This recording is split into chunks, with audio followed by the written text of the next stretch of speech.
Дүйнөдөгү туруксуз саясий абал экономикалык кесепеттер менен коштолуу бардык рыноктарда баалардын кескин өсүүсү катталууда. Кыргызстанда расмий статистика боюнча инфляция мурдагы жылга салыштырмалуу төмөндөгөнү менен реалдуулукта баалардын арзандоосу байкалган жок. Кымбаттагандан бери ошо 4 сом разница болду. Ушул бага элдер көнбөй ошентип иштеп атабыз. Деги эле расмий экономикалык көрсөткүчтөр дайыма эле реалдуу экономикалык өсүштү чагылдырбайт. Айрым шартта болсо экономикалык өсүш элдин турмушу жакшырып жатканынан кабар бербейт. Мисалы ошол эле колбаса, ошол эле сыр же болсо ошол эле башка продуктылар болобу? Киши башына бөлүп келгенде көп деле айырма жок болуп калат да. Мен ошон үчүн айттым, Кыргызстанда экономикасы статистика экономиканы туура отражать этпейт да бизде. Мисалы Россия ВВП на душу населения алсак, мисалы Казакстандан 10 эсе азбыз да, бул эми 10 эсе кедей дегенди түшүндүрбөйт да. Ошо бир аз башкачараак. Капитал командасы алдыдагы жарым саатта ушул темаларга сереп салат. Биз менен болуңуз.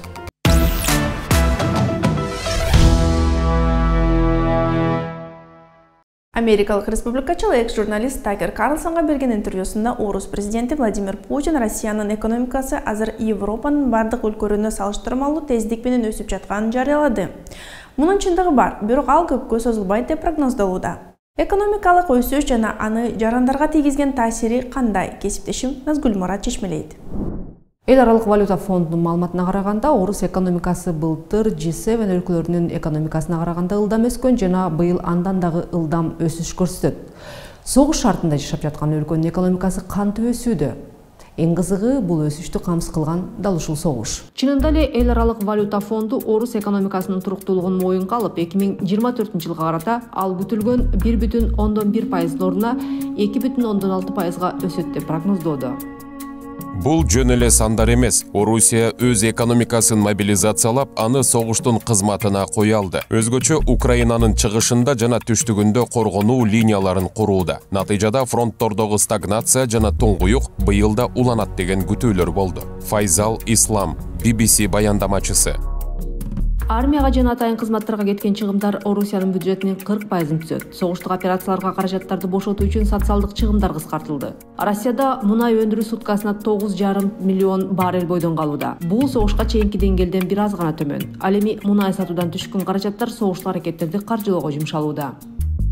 Статистикада чагылдырылган ички дүң продуктунун өсүшү танктарды жана снаряддарды өндүрүү менен шартталган. Алар болсо талкаланууда. Андыктан муну ресурстарды эффективдүү колдонуу деп айтууга болобу? Файзал Ислам, BBC баяндамачысы. BBC баяндамачысы орус экономикасы мындай режимде көпкө кармалбайт, ашып кетсе ушул жылы гана дейт. Батыштын стратегиясы орус экономикасын курчоого алуу эмес, мышык чычкан оюнун ойнотуу болгон. Орус экономикасынын азыркы абалы өсүш дайым эле калктын пайдасына болбойт экенин тастыктап турат. Деги эле ички дүң продукт деген эмне жана анын өсүшү калктын жашоосуна кандай таасир этет? Алгач ички дүң продукт деген түшүнүктү чечмелесек. Ички дүң продукт бул өлкөдө белгилүү бир убакыттын ичинде, мисалы 1 жыл ичинде өндүрүлгөн товарлардын жана кызмат көрсөтүүлөрдүн жалпы наркы. ИДПны эсептөө оңой эмес, анткени өлкөдө өндүрүлгөн нерселердин баардыгын, товарларды да, кызмат көрсөтүүлөрдү дагы жалпылоо керек. Талаада өстүрүлгөн жүгөрү да, эстрада жылдызынын концерти дагы ИДПга кирет. Башкача айтканда, адамдар жашылча болобу же концертке билет болобу ар бир продукт үчүн төлөөгө даяр болгон акчанын суммасы. Айрым шартта мамлекеттик коротуулар активдүү болсо, ал дагы ИДПнын көрсөткүчүнө таасир этет. Мисалы, азыр Кыргызстанда салынып жаткан жаңы ак үй болобу же улуттук коопсуздук кызматынын жаңы офистери болобу, алардын баасы дагы ИДПга кирет. Андыктан сандар ар дайым эле реалдуу өсүштү көрсөтө бербейт. Буга жогоруда айтылгандай, Россиянын экономикасынын мисалы айкын далил болот. Өткөн жылдын соңунда Кыргызстандын ички дүң өндүрүмү 1 триллион сомдон ашканын өкмөт жетишкендик катары көрсөттү. Алгач аны девальвациянын ченеми менен карап көрсөк. Девальвация бул улуттук акчанын кунунун түшүүсү.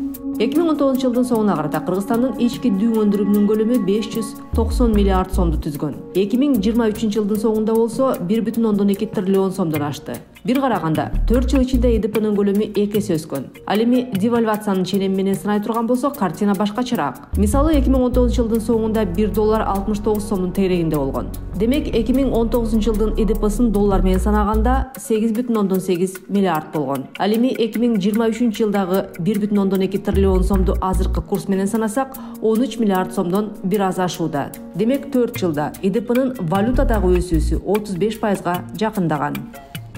Тышкы соодада импорттун көлөмү 80%дан ашкан Кыргызстандын шартында бул көрсөткүчтөрдү доллар менен санаган туура болот. Анткени өлкө саткандан сатып алганы көп жана сырткы сатып алуулардын баары тең доллар менен өлчөлөт. Бирок доллар менен санаган күндө дагы бул жерде биз 35%дык реалдуу өсүш жөнүндө айта албайбыз. Ага таасир эткен бир канча фактор бар.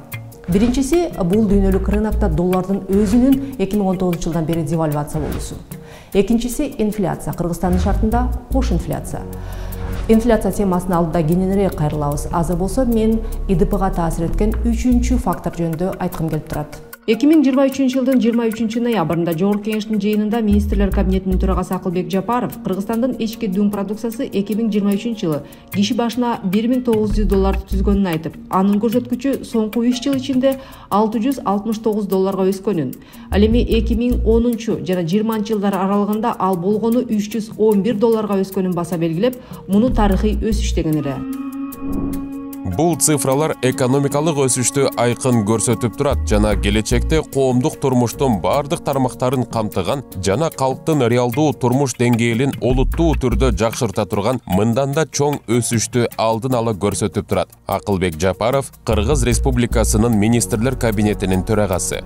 Албетте, ИДП экономикалык өсүштүн негизги көрсөткүчү. Ал эми ИДПнын киши башына эсептелген үлүшүнүн өсүүсү калктын сатып алуу мүмкүнчүлүгү өсүп жатат дегенди билдирет. Бирок соңку жылдары экономисттер бул сандарды так окуу керектигин айтышат. Ошол эле маалда инвесторлор дагы тигил же бул өлкөгө акчасын салууда ИДПны реалдуу көрсөткүч катары карабай койгон шарттар бар. Алды менен бул жерде сөз ресурстардын акыйкатсыз бөлүштүрүлүшү жөнүндө болууда. Борбор Азиядагы 3 мамлекеттин мисалында карап көрөлү. 2023 жылдын соңу менен Казакстандын ИДПсын киши башына бөлө келгенде $13,000 бир аз ашкан. Өзбекстандыкы болсо киши башына $2,400 туура келет. Кыргызстанда болсо киши башына $1,900. Бирок бул сандар кыргызстандыктар коңшуларына караганда кедей жашайт дегенди толук далилдей албайт. Мисалы, Казакстандагы ИДПнын киши башына эсептелген үлүшү кыргызстандыкынан 7 эсе көп болууда. Демек, казакстандыктар кыргызстандыктарга караганда 7 эсе жакшы жашашы керек. Бирок реалдуулукта бул андай эмес. Мына сиздер көп жылдардан бери Россияга экспорт кыласыздар, Казакстанга экспорт кылып келесиңер. Анан жыл башынан бери мына ушул өзбек рыногуна да чыктыңар. Ушул рыноктардын кандай бири-бири менен окшоштуктары бар, анан өзгөчөлүктөрү бар. Айрыкча мисалы үчүн эгер Кыргызстан менен салыштыра турган болсо, кандайдыр бир кардиналдуу айырмачылыктары же болбосо бири-бирине абдан жакындашкан окшоштуктары барбы? Казакстанда биз кайра эле ошо Кыргызстан менен окшош дегеним ошо Кыргызстандагы эле баан катталышы бирдей эле. Россияда деле бирдей эле. Мындай эгер покупательский способностьтан же болбосо мисалы покупательский корзинаны алсак, баягы статистика түрүндө балким Кыргызстан аябай кедей көрүнөт, бирок ошол эле магазиндерден сатылган көлөм же болбосо магазинден сатып алынган бир киши башына жана средний чек деп коебуз го, айырмасы жок. Казакстан, Кыргызстан, Россия болуп айырмасы жок, бирдей эле. Бул балким биздин баягы четтен келген акчаларды биз баягы коротуп атканыбыздын эмеси болушу мүмкүн, бирок жана мисалы ошол эле колбаса, ошол эле сыр же болбосо ошол эле башка продуктылар болобу, киши башына бөлүп келгенде көп деле айырма жок болуп калат да. Мен ошон үчүн айттым, Кыргызстандын экономикасы, статистика экономиканы туура отражать этпейт да бизде. Мисалы Россия ВВП на душу населения алсак, мисалы Казакстандан 10 эсе азбыз да, бул эми баягы 10 эсе кедей дегенди түшүндүрбөйт да. Ошо бир аз башкачараак. Сиз абдан бир кызык нерсени айттыңыз. Биз такай эле статистикага карайбыз да, мисалы үчүн ВВП өсүп жатат деп айтабыз. Мисалы, азыр эле мына жаңылык чыгып атат, Кыргызстандын ВВПсы триллион сомго жетти деп. Эми бул жерде албетте инфляция сыяктуу башка көрсөткүчтөрдү дагы эске алуу керек бул жөнүндө айтканда. Ошол эле маалда мисалы үчүн такай айтып келебиз. Казакстандын ВВПсы расмий статистика боюнча Кыргызстандыкынан 10 эсе көп да. Кандайчы анда бул жакта калктын сатып алуу мүмкүнчүлүгү ошондой 10 эсе жок дегенде 5 эсе айырма жок. Абдан бул ошол. Демек бул жерде чын-чынына келгенде сиз айтып жаткан нерсе сандар ар дайым эле чындыкты көрсөтө бербейт дегенди тастыктап жатат окшойт да. Бизде ачык айтканда бизде баягы неформальный сектор көбүрөөк ролду ойнойт Кыргызстанда. Ал эми көчөгө чыксаңыз эле белгилүү болот там. Машиналардан эле неформальный экени. Ошондуктан мындай ошо ВВПны деле балким башкача эсептеш керекпи? Анткени жана ФАОнун деле на душу потребленияларында анчалык чоң разницалар жок да. Мисалы мен 10 эсе айырма бар деп айта албайм да, мисалы Казакстан менен Кыргызстандын ортосунда. Демек бул жерде кеп ресурстардын акыйкатсыз бөлүштүрүлүшү жөнүндө болууда. Айрыкча авторитардык режим орногон өлкөлөрдө кирешенин көбү 10% түзгөн элита гана ээлеп, экономикалык өсүштүн пайдасы жалпы элге жетпейт. Андыктан сандарды бир гана математикалык ченем менен эмес, сынчыл көз караш менен карап окуу туура болот. 2023 жылдын декабрь айында инфляциянын жылдык деңгээли 7,3%ды түзсө, 2022 жылы инфляция 14,7%ды түзгөн. Ошол эле маалда Кыргызстанда азык-түлүктүн баасы дагы деле көтөрүлүүдө. Экономика министри муну инфляциянын импортко байланыштуу болгондугу менен байланыштырууда. Улуттук статистикалык комитеттин маалыматы боюнча, жыл ичинде көпчүлүк продукциялар кымбаттап, айрымдары тескеринче арзандап кеткен. Мисалы, күн карама майынын орточо баасы республика боюнча 28 сомго арзандап, 152 сомду түздү.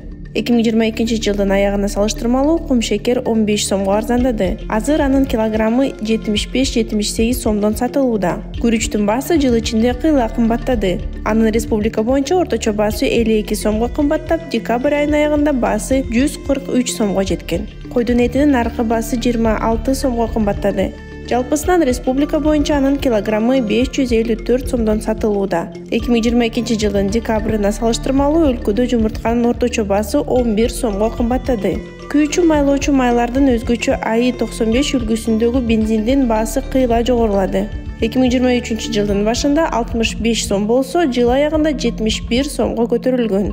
АИ-92 3 сом 9 тыйынга, АИ-80 3 сом 1 тыйынга кымбаттады. Ошол эле учурда дизель майы 3 сом 7 тыйынга арзандады. Жыл ичинде un, нан жана кара чай бир нече сомго кымбаттады. Кыргызстандан жакшы эмес, качествосы бүт. Жакшы эмес да, тандырды кармабайт, суюлук чыккылат. Казакстан уну жакшы, бирок кымбат. Көмүр кымбат. Былтыркыга салыштырмалуу, былтыр көмүр 450 болса, азыр 700 мешегин алабыз да, мешекти алабыз да. Өзүнөн чыккан көмүр кымбат. Сухой молоко бүт жагы эле кымбатчылык ушу. Кымбаттагандан бери, кымбаттан бери ошо 4 сом разница болду. Ушул бага элдер көнүп, көнбөй ошентип иштеп атабыз. Бир 6 ай мурун un арзаныраак эле бир аз. Если сравнить год назад, в этом году товар дешевле, чем в прошлом году. Да. В этом году он даже дешевле. А сравняется то, что вот сейчас китайский Новый год, границы закрыты, Ташкент дорожает, местный дорожает. С Китая завоза нет. Вот в чем дело. Сейчас Новый год пройдет, все будет нормально, цена упадет. 2024 жылы баасы кымбатташы мүмкүн болгон азыктардын арасында эксперттер алкоголдук ичимдиктер, тамеки, кофе, күрүч жана эттин айрым түрлөрүн аташат. Мунун баары түшүмдүн жетишсиздигинен, алмашуу курсунун өзгөрүшүнөн жана комплекстүү логистикадан улам жүктөрдү жеткирүү наркынын жогорулашына байланыштуу.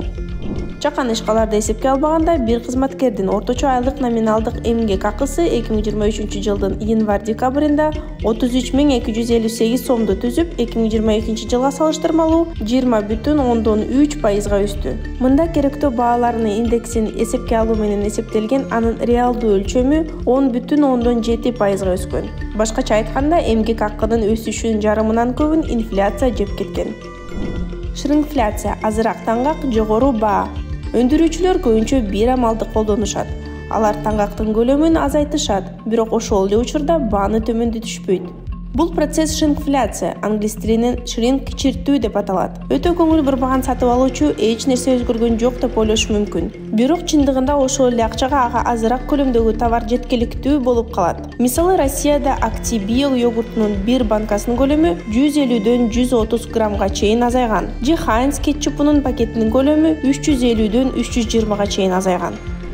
Кыргызстанда 2024 жылын суунун болжолдогон азайышынын фонунда түшүм аз болот деген коптонуулардан улам айыл чарба продукциясынын өздүк наркынын кымбаттоо ыктымалы жогорулайт, дешет аналитиктер. Министрлер кабинети 2024 жылга карата социалдык маанилүү азык-түлүк товарларына баанын өсүү темптерин ооздуктоо боюнча иш-чаралардын планын кабыл алды. Мындай чечимге Министрлер кабинетинин башчысы Акылбек Чапаров кол койду. Иш-чаралар туруктуулукту жана ички рынокто толтурууну камсыз кылууга, ошондой эле ата мекендик өндүрүшкө мамлекеттик колдоо көрсөтүүгө багытталган. Министрлер кабинети мурда өсүмдүк майына, унга жана буудайга кошумча нарк салыгын нөлдүк ставкага чейин төмөндөтүү, ошондой эле бир катар товарларды, жем, пияз, минералдык жер семирткич жана башкаларды экспорттоону чектөө боюнча чаралар көрүлгөнүн белгиледи. Өкмөт деле канча төңкөрүштөн кийин деле түшүнүп калды, биз мындай өзүбүздүн экономикабызды көтөрбөсөк болбойт экен деп. Мисалы, ошол эле Казакстан же болсо Өзбекстандагы мен ошо коллегалар менен сүйлөшкөндө, алардан биздин Кыргызстандын эң чоң айырмачылыгы жана балким ошо мүмкүнчүлүгүбүз, бизде өкмөт менен бизнестин ортосунда диалог бар да. Кезигип бири-бирин угуп, баягы бири-бирине компромисске барганга даяр.